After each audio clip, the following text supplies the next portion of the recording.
Welcome to the Andy Staples Show. Ari is back from vacation. I thought the conferences would have all rearranged themselves by now, but they're basically the same way they were when he left.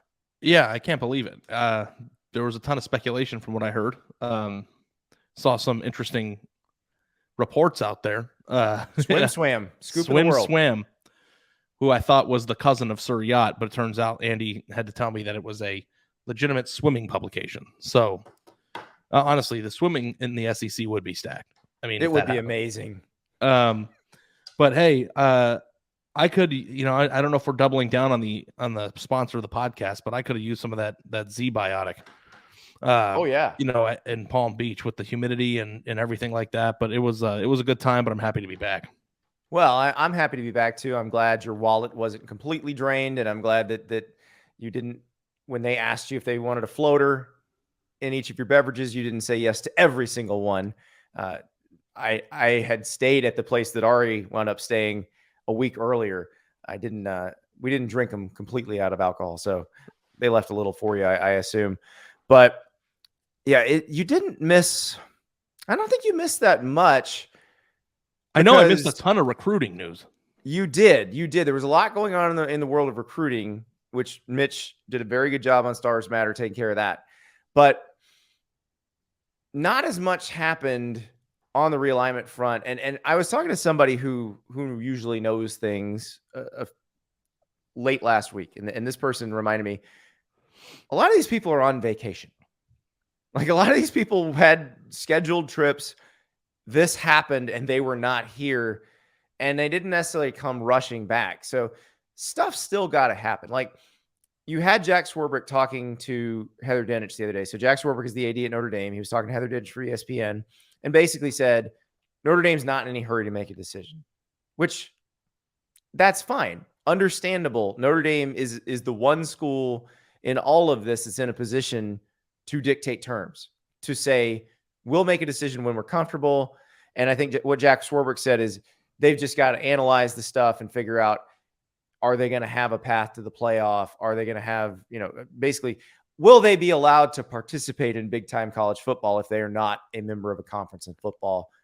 That's what they would like to evaluate. Yeah, I think that this round of realignment seems like it's going to be the realignment that shapes the sport moving forward. Correct. So I think it makes perfect sense from the people that are still in a position to make a move to take their time.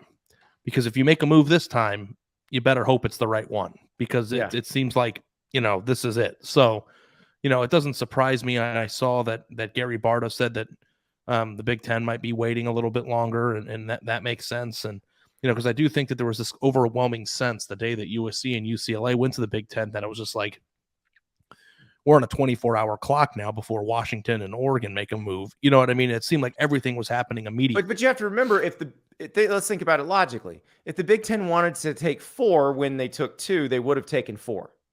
Right. That would have been done. It would have all leaked at once, and then they would have announced it.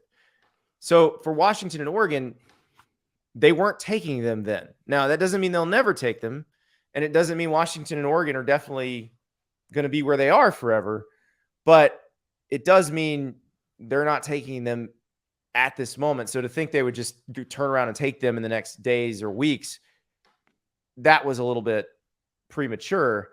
But I do think something does need to happen sooner rather than later with the Big 12 and with the Pac-12.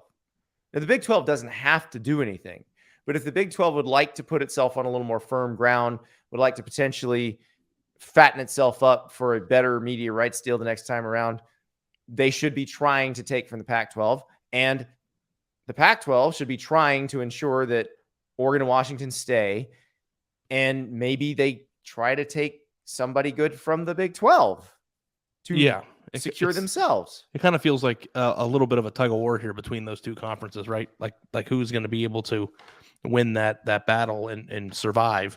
And I just want to know what your take is on this, because I'm thinking about this when I saw that the Big Ten wasn't going to expand in the near future again. Like, if you're Oregon, are you the program that's kind of feeling the most unsettled about everything that's happening right now? Like, out of every program in college football, I feel like Oregon's kind of just like out on an island right now. I have 2, Oregon and Clemson. Clemson Because too. I think Clemson is sitting there going, we've done everything we're supposed to. We've built a national title contender. We have plowed resources into this thing. And now we're stuck in a situation where Indiana, Mississippi State, Purdue, Rutgers, Vanderbilt, their leagues are going to pay them double what our league is going to pay us, or maybe triple.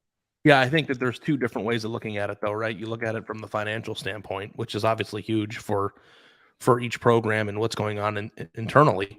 But you also look at it in terms of positioning in the sport. And I think that at least Clemson doesn't have to feel like it's on an island in its own conference. I mean, there are other schools in that conference that have been Florida powers State, in the past. Miami, North Carolina. Yeah. Like, I'd much rather be in the same boat as Florida State, Miami, and North Carolina than just Washington and everyone else. So, like, to me, like, I understand that. Like, Clemson is by far the most successful brand in the sport currently that's not situated for the next 20 years to feel like, hey, if nothing changes, we're good. But I also think that Clemson has put itself in a position where it will automatically be considered long-term if it gets to the Super League point. So the second it's possible, they can get snapped up. I don't think there's any circumstance whatsoever that Clemson isn't like one of the first 3 teams chosen when it comes to that. So, you know, and they still get to play, like, let's say nothing changes for 3 years and the playoff changes, like Oregon is in a much worse spot as a result of this. Yeah. So if nothing changes. Yeah. What would you do if you were Oregon and the Big Ten hasn't told you definitively no? Like, let's say you don't get a no never from the Big Ten. That it's theoretically possible down the road. What do you do? Am I allowed to say the last name of a girl I had a crush on in middle school? Sure. She's probably married. It might be different now. Yeah, I don't know. So my first major crush, and it wasn't middle school, it was elementary school, I think, was a girl named Jenny Stein. Okay. And I asked her out to be my girlfriend in like 3rd grade. Oh, that's like you carry your books from one class to another. That's I don't know, whatever I thought it was. She was so pretty and I wanted to be her boyfriend. Whatever the You were shooting your shot from birth, dude. No, dude, I loved her. I was like obsessed with her. And I don't even know if she would remember this, but I remember this because it was the first time I ever asked a girl out. And she said no. And then I went home and I was devastated. And then the next day I came up with this plan. I said, and I went back to her and I said, how about you be my girlfriend for a week on a trial basis? And if at the end of the week you don't want to be my girlfriend, then you can tell me no again. She agreed to this. And then after the week was over, she still did not want to be my girlfriend. So it didn't work out well for me. And that's the long story short of me saying, like, I'm not sure what Oregon can do because there is no trial basis. And like sometimes you just have to like accept that you're not part of it right now. What if the Big 12 said, hey, we understand that change is a constant. You can come join us and we won't make you sign a grant of rights. Yeah, I mean, it's kind of like the same thing as like if I were to ask out Jenny Stein again when I was 25, she might have like really wanted to do that. Yeah. I haven't seen her since after high school. She didn't go to the same high school as me. So maybe she's like married and happily married and still beautiful and all the things that you would hope for her.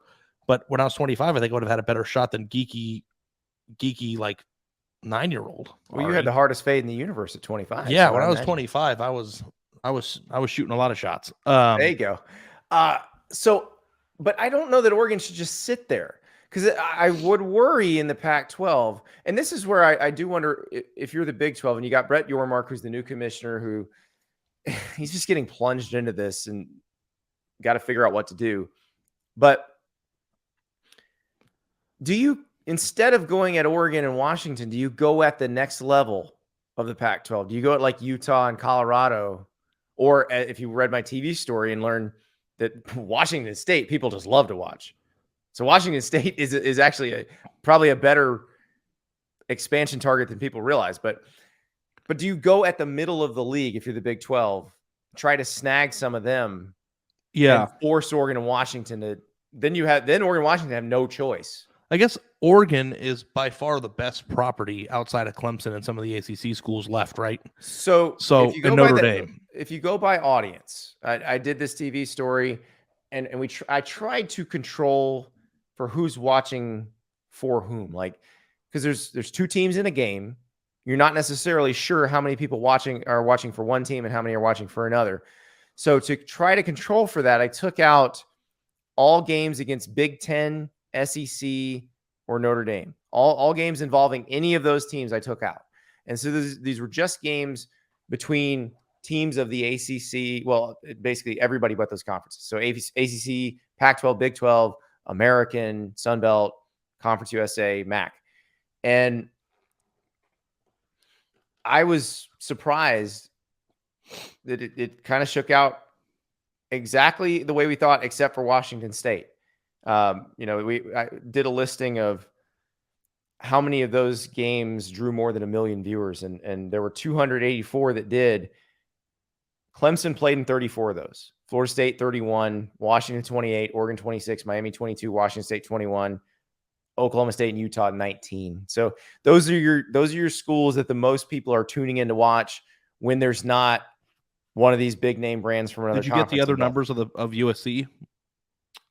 What do you mean the other numbers? Like, is USC? Did you get USC in that ranking at all, or did you only focus on the teams that weren't expanded yet? Right, the ones that weren't expanded. Now, I'm very curious how USC would stack up to Oregon. I did Oregon's. It's interesting because here I did do this. I did Oregon's audience, and I did Washington State's audience because I was curious about Washington State because they seemed like a little bit of a surprise. Oregon and Washington State's audiences didn't change because I had all their USC and UCLA game numbers too. So I did the median audience for all their games, including everybody they played, including teams that are going to be in the Big Ten and the SEC and all that. And their median number didn't change when you took UCLA and USC out from all their other games. For them. That is, like, for example, Oklahoma State's median number dropped considerably when I took away Oklahoma and Texas.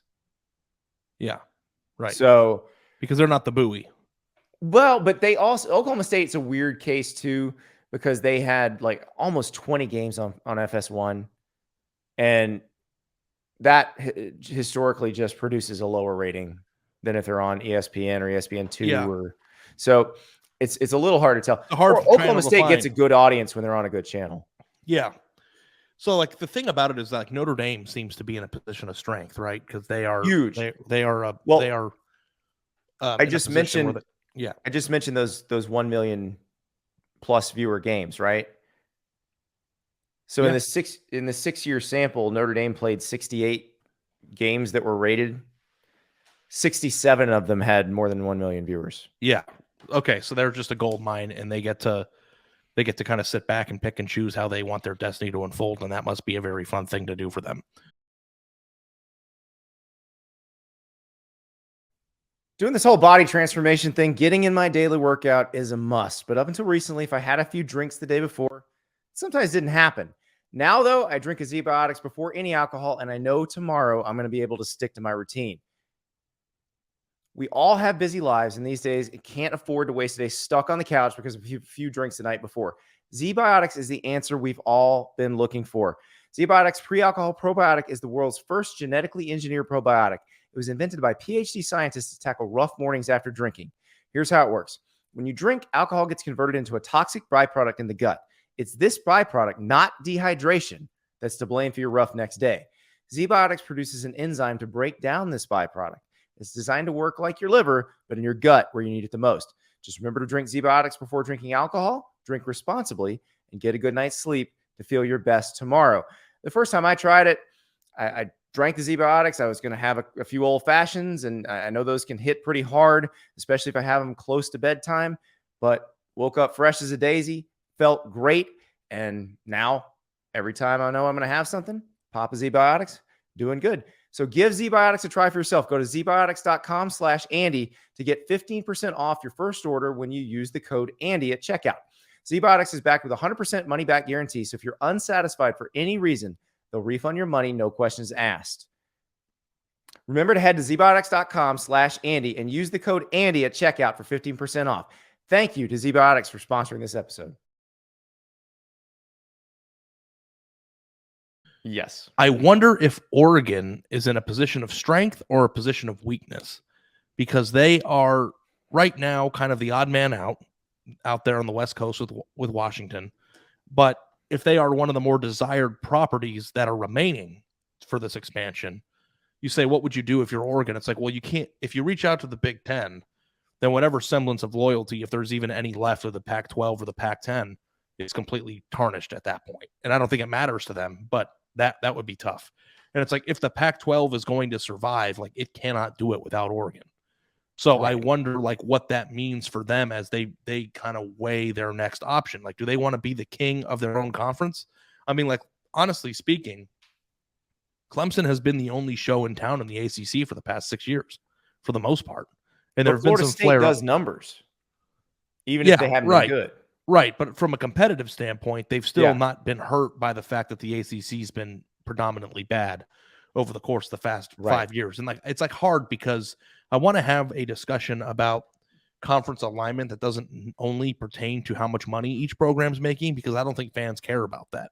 Although that's what's driving the bus on how this works. That's why So, it like, happens. And that's yes. the So, like, frustrating it's like part a for weird fans. thing to separate, because it's like, on one hand, it's like Clemson's not making as much money and they're not in the Big Ten or the SEC right now, which might kind of make them feel bad. But from a competitive standpoint, I think they're just fine. From a competitive standpoint, I don't know if Oregon is just fine. Yeah, and as long as the ACC is stuck together, I think Clemson's okay.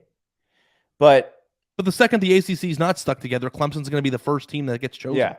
Well, but if the ACC stays stuck together for the amount of time that the grant of rights lasts, Clemson's not going to be okay. Like, yeah, the schools they have to recruit against are regularly Alabama, Georgia, Ohio State, Florida, Auburn, Tennessee. All of those schools are going to be really kicking in the NIL money. The rules may change about what the schools can actually give the players. Right. It's a moving target. If you're Clemson, you're sitting there looking at that and going, I don't know if we can handle 14 years of being. And 14 years with how much change we've had in the past 15 months is like literally eternity. It is. I mean, so 14 years ago was 2008. Think about that. I don't even remember what the sport was like back then. Kansas won the Orange Bowl. I think they won that in 2007, but still. Yeah. It was the perfect 2008 when it happened. So yeah, no, it's weird because the discussion that we're having here is about, you know, what teams are okay right now, but it is hard to project based on how the sport will change in 10, 15 years. And if the ACC is stuck with this grant of rights situation, then, like you said, it could be a completely different ball game for them in a decade. So yeah, I just don't know, like, if you're Oregon or you're Clemson, like, are these conferences even worth salvaging? Like, is there anything to gain by the Pac-10, Pac-12, Pac-16, Pac-8 staying together? Let me ask you this, sorry, because the last time we had schools or conferences getting together for informal discussions about a loose arrangement, it was the Big 12 and the Pac-10 having informal discussions about potentially pooling their TV rights together and selling them as a block. And then through those discussions, Larry Scott gets the idea that, oh, if I just take half the Big 12, the good half of the Big 12, we're going to be rolling it in our next TV deal. And he almost pulled it off. What if you're the ACC? And this is like, it's weird just saying this because this doesn't make any sense. It doesn't have to make sense anymore, Andy. So little makes sense now. Like, if you're the ACC, do you just try to take the best of the Pac-12? Yeah, I mean, I think that's kind of what it is. If you had a conference with Oregon, Washington, Clemson, Florida State, North Carolina, and the properties that they still have in the ACC, does that go toe-to-toe with the current Big Ten? I think you can make the case that it doesn't. Competitively, maybe. Competitively. Financially, not a chance. Yeah. But yes, don't you have to, like, what has to come first? Like, if you are on par competitively, doesn't that lead to more money down the line in terms of desirability? No, because they can choke you out because they're going to have the better time slots, the more money. Like, remember, your Mr. Stars matter. Yeah. The stars are going to float to the money. Yeah. So No, I know, that's yeah. the problem. Right now, as currently constituted, that Sure. would be a very competitive league. Yeah, it's hard to. I mean, you have to make a decision based on where things will be in 10 years now. And it's like with all the things that And are you have going no on, idea where things will be in 10 years. and it's like really hard to kind of to put that together because I think to myself like, well, hell, if you put Florida State, Clemson, Washington, Oregon, North Carolina, did I say Florida State already? Like that You is did. a really desirably Virginia Tech, Virginia Tech's in that Pitt. conference. You got in Pitt, like it's a great conference. I'd watch all those games. But if it doesn't make sense financially, or you put yourself in a position to get choked out, as you put it, then it's all for nothing. And it's just like kind of like back to the original question that I asked: is there even anything worth salvaging at this point? Right. It also doesn't make sense geographically. Like at least with the Big 12, the Big 12 has actually built itself out as a nationwide conference. The only thing it's missing is the actual West Coast. Like they go to Provo, Utah now. Yeah, but the geography thing went out the window with USC and UCLA. Right? It does, but at least there's somewhat connected. Like the Big Ten already stretched from New Jersey to Nebraska. This one's way. A pretty drastic change. That's right. The ACC, I think that this even if it's not like, I don't know how to put this because you know how bad I am at like trying to estimate mileage between two places. You're terrible but at it, yes. I feel like the difference between Nebraska and Rutgers is not nearly as dramatic as a different distance between like Lincoln and LA. And maybe it's actually the middle point and they're very similarly far away. If only we had apps on our phones. But I don't care about the mileage. That's not the point I'm making. Who cares what the mileage is? It's just a different planet out there. You know what I mean? Like, and you're talking about Rutgers to Nebraska. I feel like Nebraska and Rutgers have far more in common than Nebraska and USC. Does that even make any sense at all? They do? I don't feel like they have anything in common. I don't know. Maybe it's because they've been in the same conference for so long, they seem to be united. All right. Well, 1,286 miles from Lincoln to Piscataway. Keep that number in your head. What is it? 1,286. Okay. 1,501 from Lincoln to Los Angeles. So it's marginal. A little over 200 more. It's not that big of a deal. It's a few hours. Yeah. And those extra 200 miles, you could get Palm Springs. So, you know, exactly. Well, and if you're on a plane, it's an extra 10 minutes. Yeah. I don't know. I just think culturally, like, does it matter or is it only just distance? It's just distance. It's not. That's all that matters. Culturally, do you think the ACC is a cultural match? Yeah, I guess not. Like Florida State and Louisville, not really the same as Syracuse and Boston College. And Duke. And Virginia and North Carolina. So it's just like the entire idea of conference and the way that we used to look at it is just gone. It was gone before alignment, but now it's really gone. Because now it's not even about cultural. It's not about distance. It's not about nothing. Like the group of these teams being grouped together for no reason at all other than how much money they can get in a TV deal. Mm-hmm. So it's like back in the day, the conferences used to be geographical. They used to be cultural. You know, it used to be like a group of like-minded schools competing against each other. And now it's just like a lunch plate where somebody slops some sloppy joes on there. And it's like, that fits. Okay, let's get some potatoes on there. And it's like slop it together. And doesn't even make any sense. Like you got sloppy joes and then escargot and then like ice cream. A completely different cuisine from somewhere else. Like that's probably the best description I've heard of it. You're right. But that's what it is. That is what the sport has been heading towards. And I think that kind of sucks, to be honest. It does. It does. It's not as much because a consumer of the sport, I like I know it used to annoy everybody in the Big Ten, but it's like I like the SEC chants. That used to mean something. Like it used to mean it means more. Like the South versus the rest of the country. Like that is cool. Pac-12, like West Coast, we're bringing the West Coast back. Every time a five-star kid committed to a Pac-12 program meant something. Now it's just like a hodgepodge of just craziness that nobody even can reconcile at this point. Yeah, there's a reason there's not an NFC chant or an AFC chant. Yeah, there's no, of course, geography is what made the regional aspect of the sport's what made it beautiful. Now, you still kind of have that, I guess, with the SEC and the Big Ten, but you don't have it in the same way because they've made it clear that they are going to Bigfoot everybody else.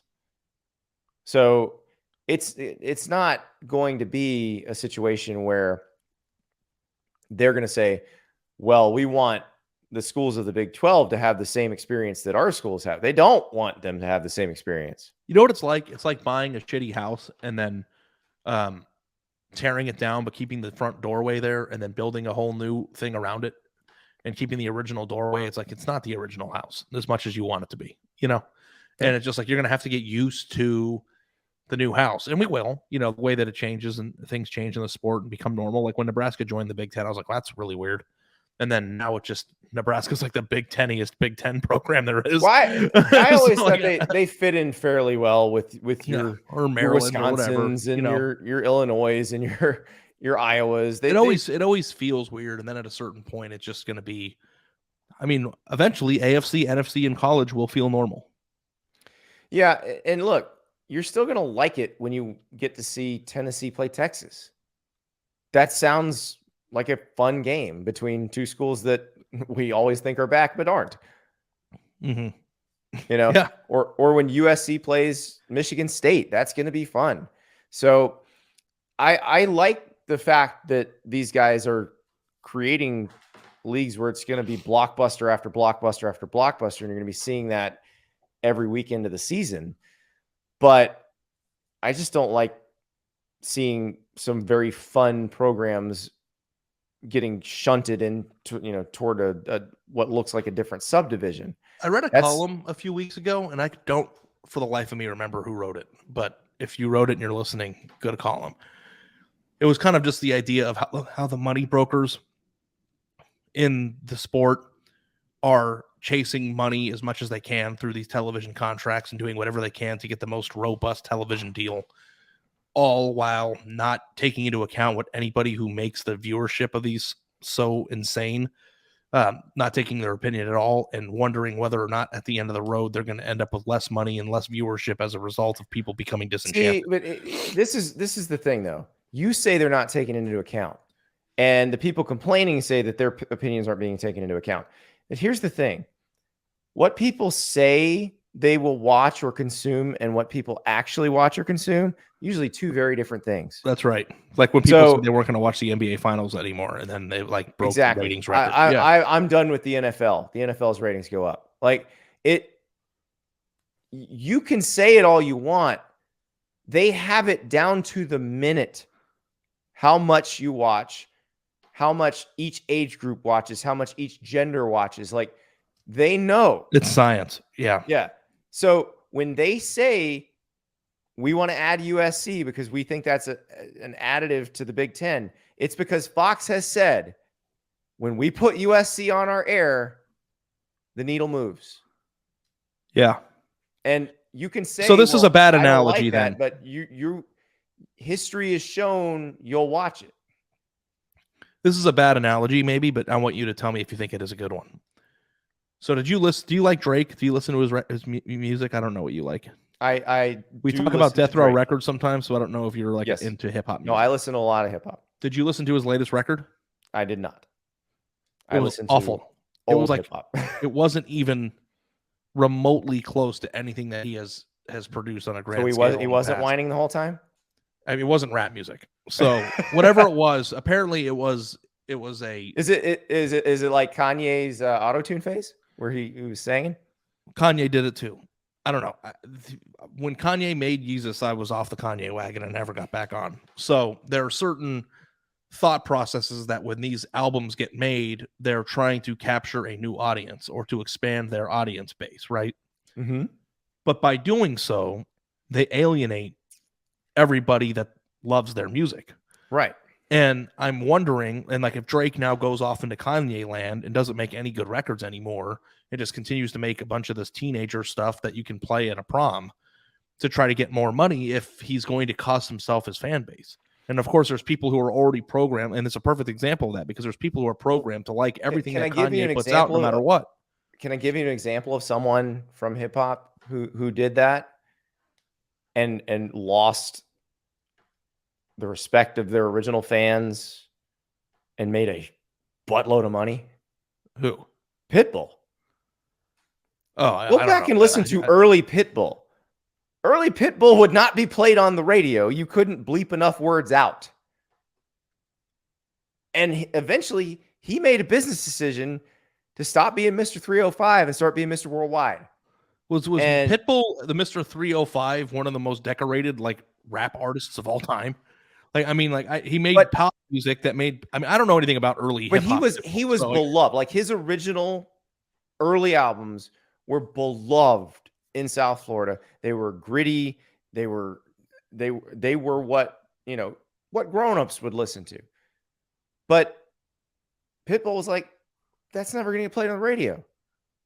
So I know, but Drake was making the music that everybody loved and was on #1 charts. Like it wasn't like he had to change to survive. He'd be making an artistic choice. What these guys are doing is garbage. Yeah. I don't know. Like if maybe it's a bad analogy, but I wonder like if Drake goes into this, descends into this world of I'm going to make this like dance hall music or whatever that was.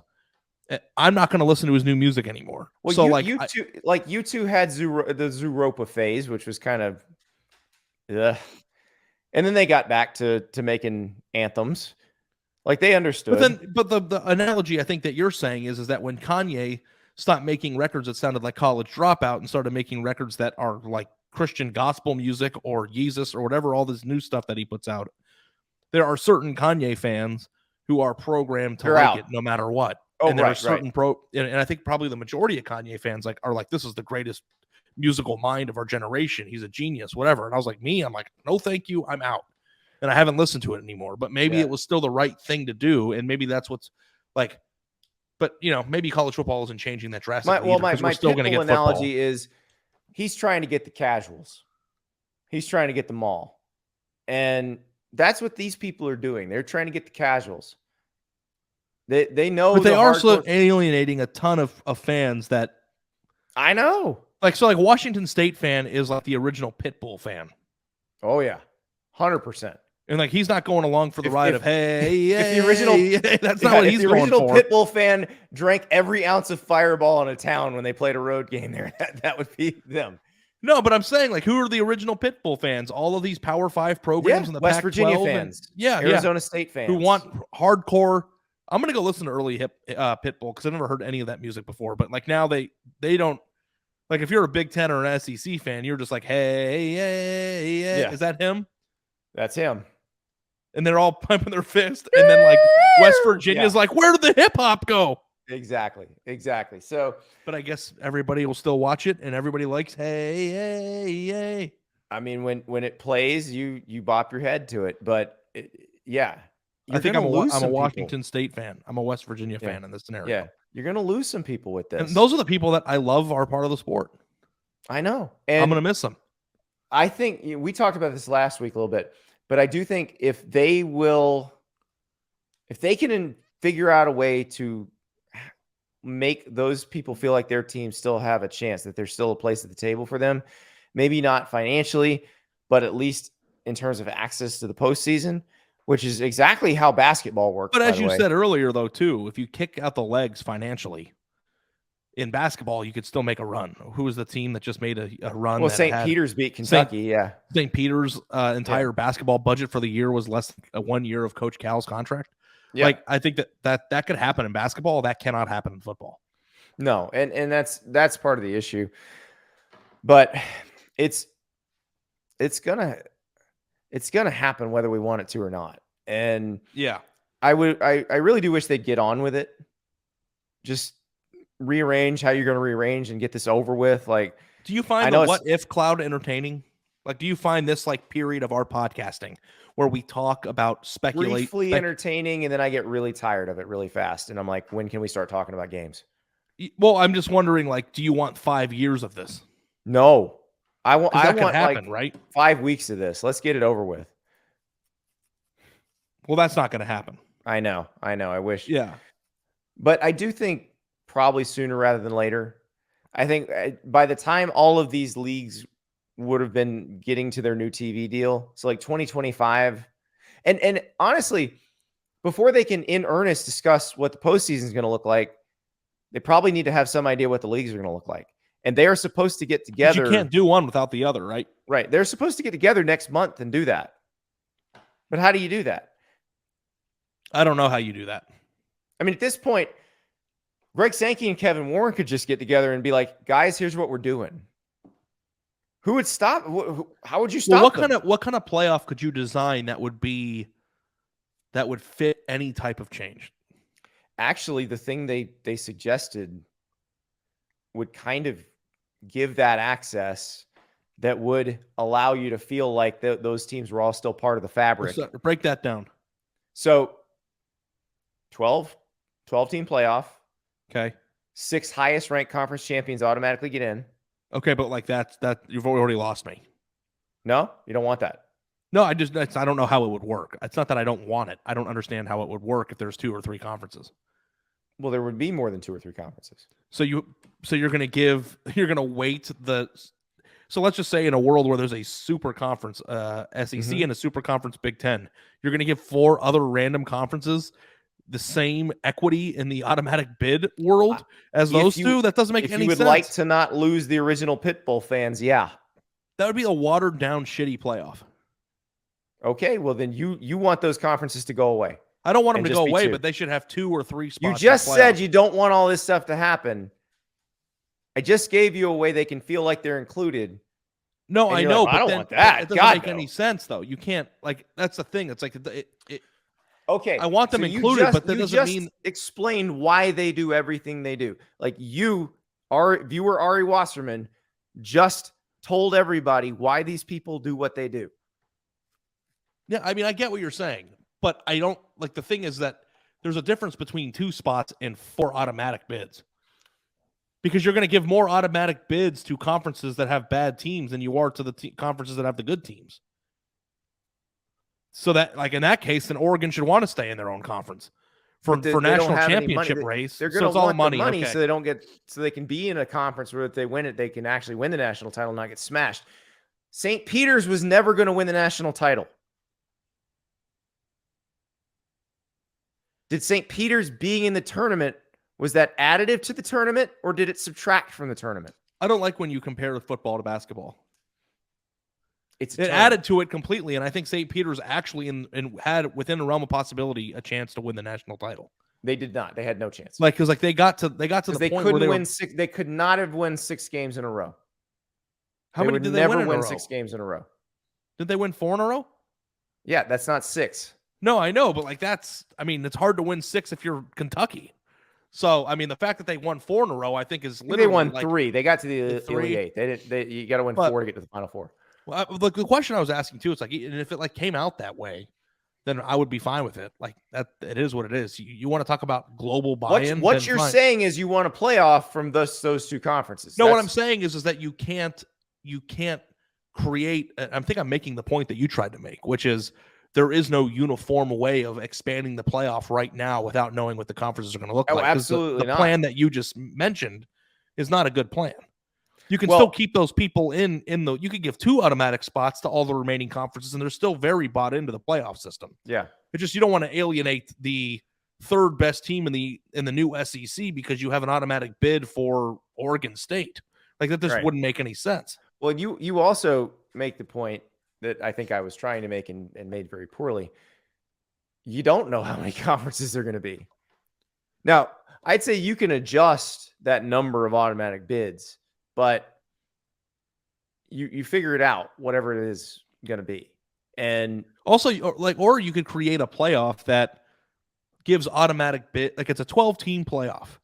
Mm-hmm. Why don't you finish the rest of it? Okay, so we have 6, and then I'll poke holes in it and come up with solutions. Well, I mean, we all know what the plan was. It was 6 highest ranked, 6 at large. And the 6 at large were chosen by a committee? Yeah. Would you have to be a conference champion in the top 4? I know the SEC has said they won't support that the next time around. So I think what you could do is you could make that. You could say, you know what, we're going to 12. We're not going to sit back and wait for the expansion to finish. We're going to 12. As it pertains to the way that the sport is set up right now, we'll have 6 automatic qualifying spots for the top rated. If a league goes away, maybe we take one away. Then we have a floating revolving door of how many automatic bids for conference champions there are, but we're still going to keep it at 12, which might make you a 4. Like at the end of the road, you could have 4 automatic bids instead of 6. Mm-hmm. And then a committee that would give you the other 8, which would keep the committee aspect to it. And I think that would make sense. Yeah. Yeah, I think that would be interesting. Even if you did 4, I think it would make people feel pretty included. I think that's what I was just trying to say. I didn't want to say like I did make sense to me that 4 of the 6 in a world where there's 2 conference or super conferences would make sense. But you could compromise that. Yeah, let's compromise. Let's make it 4 automatic bids. I think I can live with that. I would live with that. And 8 at-larges. And 8 at-larges, which gives you plenty of opportunity if you're a really good team in the super conference to still get in.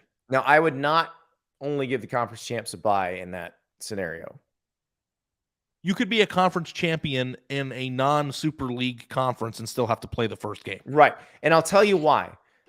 Because if you give the best 4 teams a bye, then that conference champion from the non-super conference that is probably going to be an underdog, they have a lot less chance of getting smashed by whoever they're going to play. And it might actually have a chance to win. They might win a game. Yeah, exactly. I'm 100% on board with that. And it keeps everybody bought in. And it's not as lopsided as the other way. So, and then that also, too, leaves you with a potential to shift around what you'd want to do as it pertains to whether the conferences are going to exist or not. And also, too, I think you can make a case that in that playoff system, if there are 2 super conferences and the teams that where you just like the West Virginias and the Oregon States and the Washington States of the world might actually have a more possible path to the playoff than even exists right now. I would agree with that. And also, the way we just talked about setting it up, you could make a little run. You might win a couple games and get to a semifinal. And you could still be really awesome. Like Cincinnati wasn't a part of the game this year, but they forced their way in. Yeah. You could force your way in. And maybe if you force your way in as a postseason arrival, what if you get in as somebody who didn't give you a shot in hell and then you get your St. Peter's thing? Yeah. You get your St. Peter's thing. Oh, well, I mean, that instantly makes that event more popular. Like, people love that stuff. How many, 1-loss or 2-loss conference champions in the past 7 years can you come up with off the top of your head that didn't make the 4-team field but would have been awesome to watch in the playoff? Well, I can think of some non-conference champions. Imagine that aren't Georgia or Ohio State or teams that were already really good. Yeah, just imagine 2012 Texas A&M. Yeah, right. At the end of that season. Teams. Yeah, I would love to see that. So I'm all for that. And it's interesting because this is like a chicken egg thing that we don't know which is going to, like, we'll get an answer whether it's the chicken or the egg, but we don't know yet whether it's going to be the playoff or the alignment that comes first. Yeah. That was a fun discussion. I liked thinking about that. Well, but I am like Mr. Anti-inclusion 4 months ago. Yeah. Is never been more pro-inclusion in his life. Right. Like I've completely shifted my stance on that. I think when they get together to talk playoff, listen, Greg Sankey and Kevin Warren are the most powerful people in that room. At the end of the day, if they agree on something, that's what's going to happen.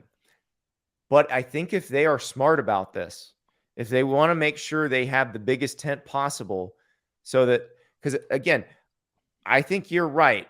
If the fans of West Virginia, Oregon State, Washington State, Arizona State, Texas Tech, all of those fans, if they feel like they're not included at all, then they're not going to want to watch Ohio State, USC.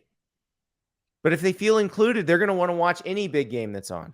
And you think that Cincinnati fans last year cared that they didn't play a Power 5 schedule? No.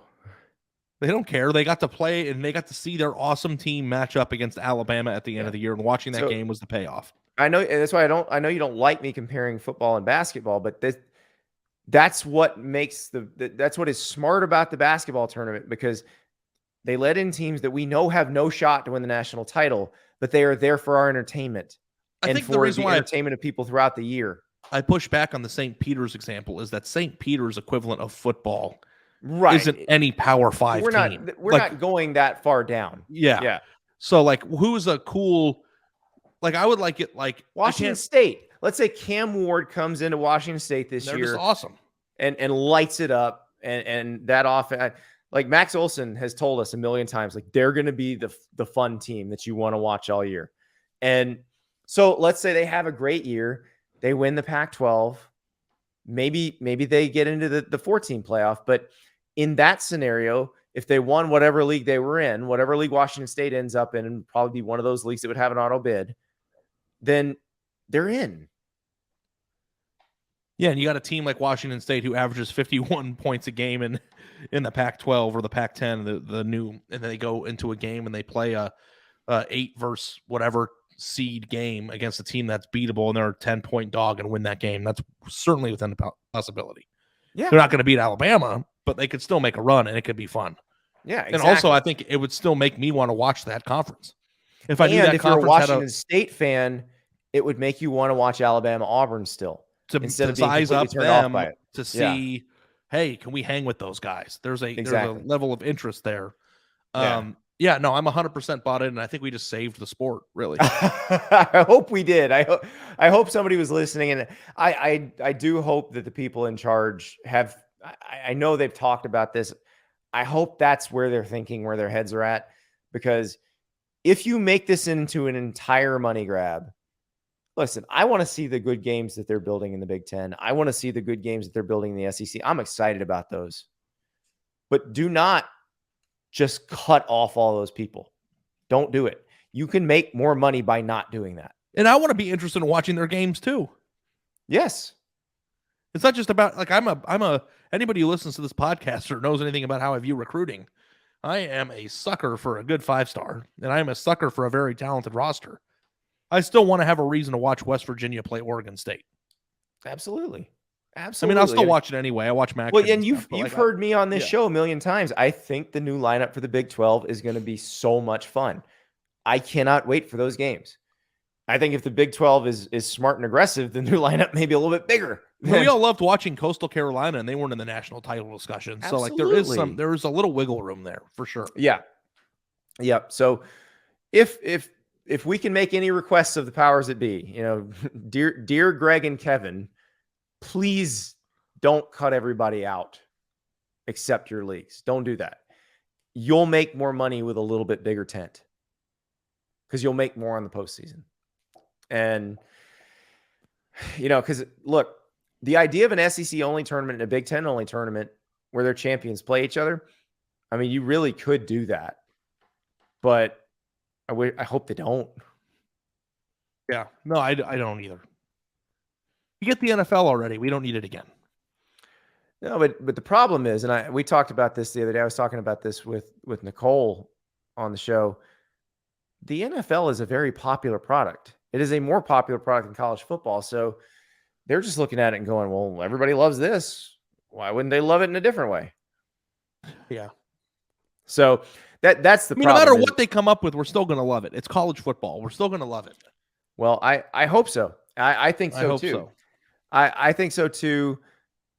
I am excited about the games. I really am, because just the idea that you could have a regular season schedule for Georgia that include, obviously it's going to include Florida, it's going to include Georgia Tech, but it's also going to include Texas, might be Alabama and LSU the same year. Can you, did you ever stop to think,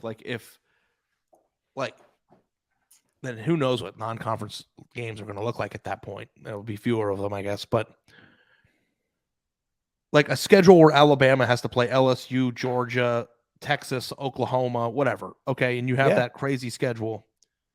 If the committee in 2030 has to compare teams that all have 4 losses, how do you even do that? Like, you think about how hard it is now when you're comparing 1 loss versus 1 loss, or undefeated versus 1 loss. Like, imagine if you have all this extra information now that you have to participate in, and how do you even parse through all that stuff? It's going to be interesting, and our expectations of success are going to have to change. Right. Because there will be some time at some point a team that goes undefeated through something like that, but it's not going to happen that often. Yeah. It's we're going to have to accept that the national champion of college football could have a 3-loss record. Which doesn't bother me. Yeah. It doesn't bother me because I don't care if they play good games. If it's good on good, that's what I want. And if that causes good teams to lose, oh well. But if you have 5 teams with 4 losses at the end of the year, that you're comparing. I don't even know how you do that. Yeah, and that's where you're going to have the SEC and the Big Ten are going to go, well, we could make it a little more objective by just having our own playoff. But also, in a world where you have 12 spots, you've got more margin for error. That's exactly right. And look, whoever's number 13 is going to be pissed. That's just going to happen. But you feel way less bad for 13 than you do for 5. I mean, look, we're thinking of this in terms of it has to be 12. It doesn't have to be 12. It could be 16 if you wanted to. Could you imagine like how many heated arguments you and I have gotten in over the last 2 years of just like who should be the 4th team in? Like how insane this podcast is going to be if we're like, well, they lost to this team and then they lost to that team and they lost to this team. You're telling me that the team that lost to those 4 teams is better the than one the that was going to make my teams? head explode was when in 2020 when USC was still undefeated before they lost to Oregon in the title game. And you just kept saying, well, you got to consider them. They're undefeated. I'm like, no, you don't. Yeah, well, you have to consider them until they lose. Yeah. I'll die on that hill. Well, I know you do. And I knew if they kept playing long enough, they would. So I wasn't right, particularly which worried takes about care it. of itself. But I thought it was disrespectful to not even include them in the discussion. So will we get in a forceful argument over 12 versus 13? Here's the thing about 16. I don't think 16 accomplishes what we were talking about with 12 and with 12 because 16, one has to play 16. I don't want to see one play 16. No, I think 12 is the sweet spot. Yeah. I want to see one play the winner of 8. I mean, 9. I have a hard time with 12, to be honest. Like the scarcity of the spots is what makes this so exciting. But they're still scarce though. No, I know, but any other sport. Now, if you're having an NFL schedule for these teams where they could lose half the games on their schedule, like it's like if you look at Alabama and Georgia and Ohio State's schedule, there literally are only 2 or 3 games that they could even possibly lose on that on their schedule. If you add that number, like if you go back and you look, and I think I looked this up like a few months ago and I was having a discussion with a friend, but like Urban Meyer's record during his 7 years at Ohio State was insane. I think in the last 7 games. It's absurd, yeah. But I think he's like 500 in games where it was good on good. Right. And the Jim Harbaugh. Yeah. Wasn't last year the first time they won as an underdog? Yeah. So like if you start thinking about like what if like Kirby Smart has to play 7 games out of the 12 or 13 that he's playing. Bring it on. Because guess what that means? You know all those people who said an expanded playoff would ruin the regular season? You just said there's going to be better regular season games. Better regular season games. But you stakes will be lower. But the games will be better, but the stakes will be lower. So what do you want? You want a more because it's not like there's a game. But you think there's a lack of good games right now? We're on the edge of our seats every week talking about the craziest stuff that happens all the time. And we don't have to like delve deep into this. We've had this argument 5 times. 4 of those games on every Saturday. Everybody likes watching the big time NFL game between the Chiefs and whatever team they're playing in week 11. Right. The loser of that game, it's just like that was a fun thing to watch. It doesn't like drive you know how many people watch that game, Ari? Yeah, no, I know. There's a disagreement between how many people will watch it and the fun that currently exists by the team that loses it having their souls crushed. Like that's like so like yeah, people are going to watch it. If your argument for everything is people are going to see somebody's soul get crushed, I watch to see a good game. Oh, I watch because of the stakes. It's like The Bachelor. Who's going to get eliminated? But you're going to get your stakes. Yeah.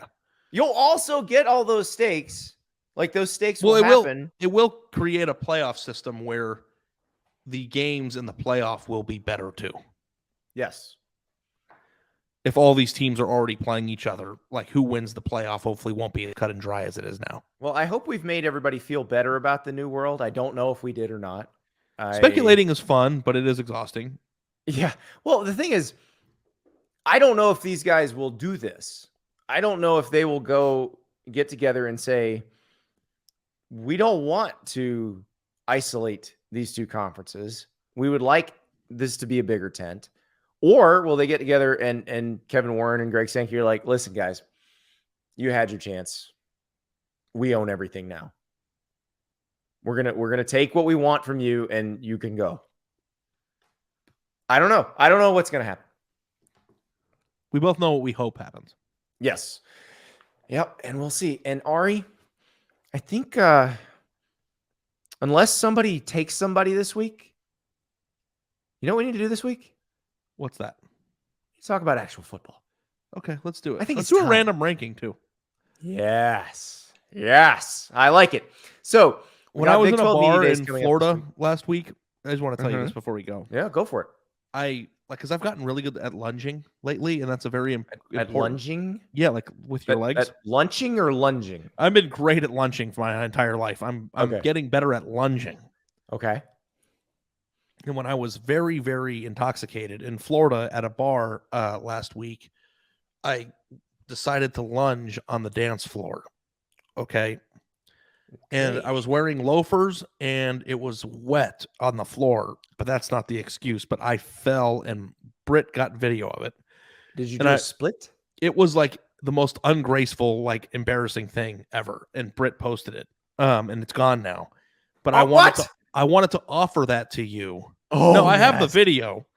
But I want to Yes. offer it to you as a bet, as a I'm going to collateral. week 1 now. I'm looking up the week 1 lines right now. So next week, let's make a week 1 bet, and I'll put no that video up. Week 0. This is week 0. This bet. is a Nebraska Northwestern bet. I don't know what side we're going to come down on, but yeah, it's me looking like a complete and utter slob, and I was truthfully embarrassed.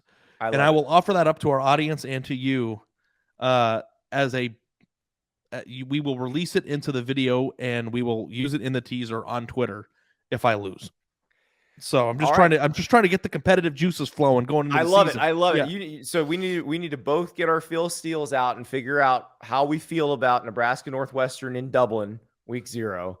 I'm not betting Nebraska in week 0. I don't care who they're playing. All right, we'll do a week 1 bet. We will do a week 1 bet. Okay, fine. Nebraska could be playing nobody, and I'm not taking Nebraska. But yeah, we'll come up with stuff. It's gonna be fun. I can't wait to do these bets with you every week. And, man, I honestly can't wait to get you on the dance floor.